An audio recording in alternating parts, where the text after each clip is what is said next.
నమస్తే, welcome to Leo. మనతో ఉన్నారు పొలిటికల్ అనలిస్ట్ శ్రీలీల గారు. నమస్తే అండి. మనం చూసుకుంటే నిమిషప్రియ గురించి అందరికీ తెలిసిందే. ఎప్పటి నుంచో ఈవిడ స్టోరీస్ గురించి మనం చూస్తూనే వస్తున్నాం. సో వాస్తవానికి ఈ రోజు మాత్రం ఒక శుభవార్తనే చెప్పుకోవాలి. ఏదైతే నిమిషప్రియకు సంబంధించి ఓమెన్ దేశంలో ఉరిశిక్ష రేపు ఉదయం పడాల్సినటువంటి ఒక ఉరిశిక్ష వాయిదా పడిందని చెప్పేసి మోడీ గారు కూడా కలవ చేసుకున్నారని చెప్పి కొంత అర్థమవుతుంది. సో వాస్తవానికి ఏంటి నిమిషప్రియ గురించి అంటే ఏం చెప్తారు?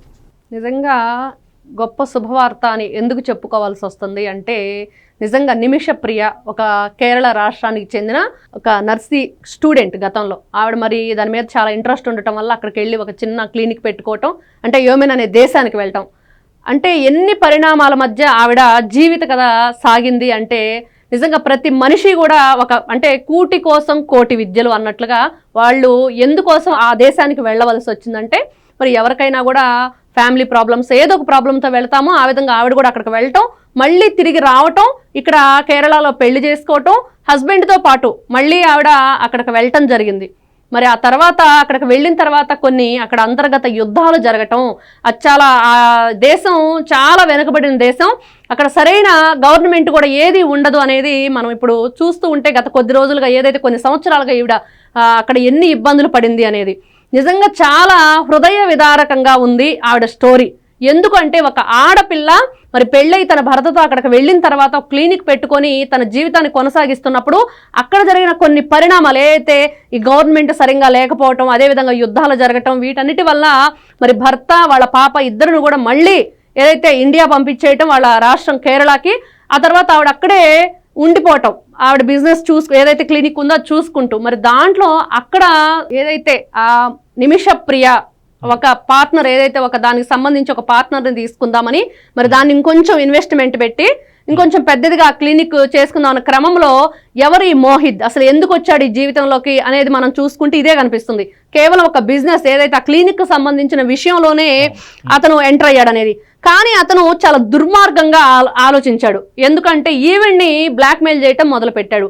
తన గుప్పెట్లోకి తీసుకోవాలని తన ఆధీనంలో పెట్టుకొని ఈవిడ పాస్పోర్ట్ కూడా ఆవిడ దగ్గర ఉంచుకోవటం, మరి అదే విధంగా అతని దగ్గర ఉంచుకోవటం, అతను ఇంకా ఈవిడ్ని ఎక్కడంటే ఒక బందీలాగా చూడటం స్టార్ట్ చేసిన తర్వాత, అంటే ఒక పిల్లిని కూడా గదిలో పెడితే పులిలాగా మారిద్ది అన్నట్లుగా ఈవిడ కూడా వేధింపులకి తట్టుకొని ఒకసారి ఆవిడ ఒక నర్సు కాబట్టి ఒక ఆలోచన చేసింది.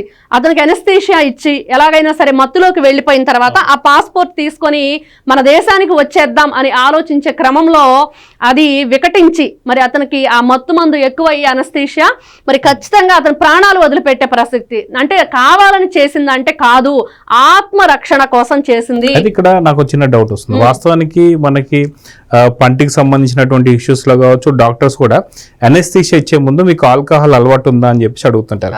ఎందుకంటే ఆల్కహాల్ అలవాటు ఉన్నప్పుడు అనస్థీషియా డోస్ అనేది సరిపోదు.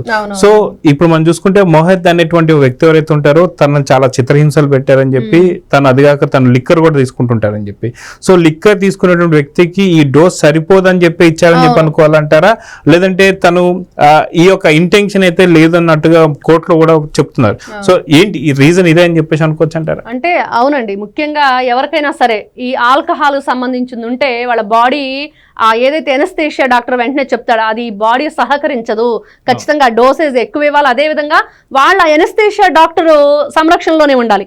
అతను ఖచ్చితంగా వాళ్ళని చూస్తూ ఉండాలి, ఏ నిమిషానికి ఏం జరుగుతుంది, అంటే బీపీ డౌన్ అవటం కానివ్వండి, షుగర్ లెవెల్స్ డౌన్ అవటం కానివ్వండి, అంటే సడన్ గా వాళ్ళు హార్ట్ స్ట్రోక్ లాంటివి కూడా గురవటం. అందుకనే ఏదైనా ఒక సర్జరీ జరిగినప్పుడు ఎనస్థీషియా ఖచ్చితంగా వాళ్ళతో పాటే ఉంటాడు. కాబట్టి ఈవిడ కేవలం ఒక నర్సు కాబట్టి ఆవిడ తెలియకుండానే ఆవిడ డోస్ ఎక్కువ ఇవ్వటం, మరి ఆయన చనిపోవటం జరిగింది. నిజంగా ఇప్పుడు మనం చూస్తున్నాం ఎంతో మంది కట్టుకున్న భర్త నిర్దాక్షిణ్యంగా కావాలని ఎన్ని రకాలుగా చంపుతున్నారు. కానీ ఇక్కడ ఈవిడ చేసింది ఏంటంటే, ఫస్ట్ చూస్తే ఈవిడికి అసలు ఉరిశిక్ష ఎందుకు వేస్తున్నారు, అసలు బ్లడ్ మనీ అని మనం వింటున్నాం.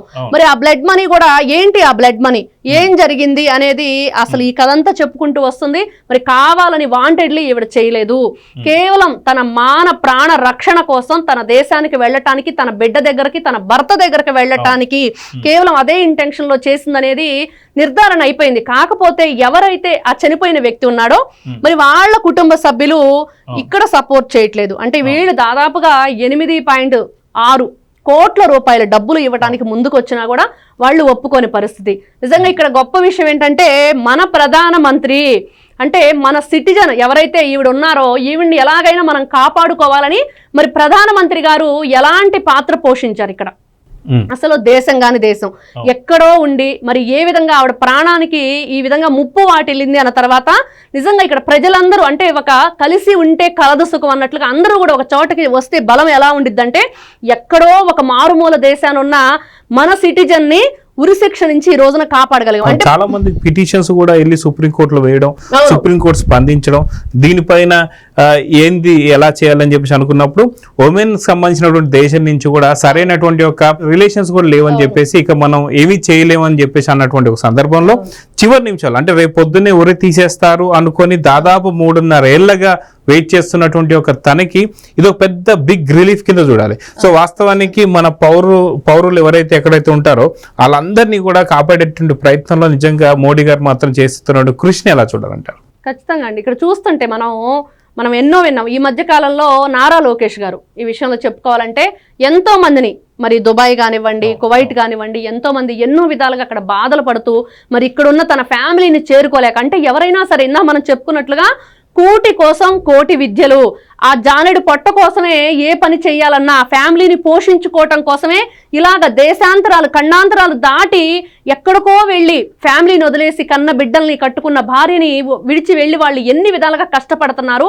ఆ కష్టం వెనుక కథలు ఏ విధంగా ఉన్నాయంటే మనం ఒక్కొక్కటిగా వింటూ ఉంటే నారా లోకేష్ గారికి ఎంతో మంది ఎక్స్లో పోస్ట్ చేయటం, ఒక సెల్ఫీ వీడియో ద్వారా ప్లీజ్ మమ్మల్ని రక్షించండి. ఎందుకు నారా లోకేష్ గారిని ఎందుకు అడుగుతున్నారంటే గతంలో ఎన్నో ఆయన రక్షించారు ఎంతో మందిని. వాళ్ళందరూ కూడా మళ్ళీ తిరిగి వాళ్ళ ఫ్యామిలీని చేరిన తర్వాత కృతజ్ఞతాపూర్వకంగా ఒక వీడియోని తయారు చేసి రిలీజ్ చేయటం ఎంతో ఎంతో అంటే ఇంత గొప్ప వాళ్ళు ఉన్నారా మన దేశంలో రాష్ట్రంలో అంటే ఈ రోజున ప్రధానమంత్రి నరేంద్ర మోడీ గారు కూడా నిజంగా ఇంత గొప్ప విషయం అంటే ఒక ప్రాణాన్ని పోకుండా అంటే వాళ్ళు చేయని తప్పుకి శిక్ష అనుభవిస్తూ ఉన్న ఒక ప్రాణాన్ని పోకుండా ఆపగలగటం అంటే నిజంగా మన భారతీయ పౌరుల పట్ల మన దేశ ప్రధానికి ఎంత గౌరవం ఉంది.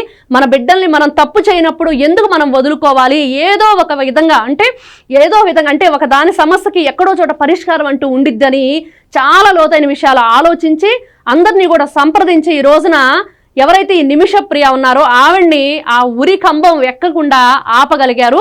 నిజంగా భారతదేశం యొక్క గొప్పతనం ఎలా ఉండిద్ది అంటే అందరం కూడా అన్నదమ్ముల్లాగా అక్క చెల్లెళ్ళలాగా అంటే మతాలు వేరు కావచ్చు, ప్రాంతాలు వేరు కావచ్చు, భాషలు వేరు కావచ్చు, కానీ మనంతా ఒక్కటే అంటే అందరం కూడా కలిసికట్టుగా ఉంటే ఏదైనా సాధించగలం అనటానికి ఇక్కడ నిజంగా ఒక నిదర్శనంగా కనిపిస్తూ ఉంది ఎవరైతే నిమిష ప్రియ ఈ కథ.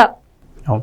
సో ఇదండి, ఖచ్చితంగా ప్రతి ఒక్కళ్ళు కూడా థ్యాంక్స్ టు మోడీ అని చెప్పితే చెప్పుకుంటున్నారు. ఖచ్చితంగా నిమిషప్రియ గారికి ఇంత పెద్ద ఊరట అంటే మళ్ళీ ఇది ఒక పునర్జన్మ అని చెప్పేసి అనుకోవాలి.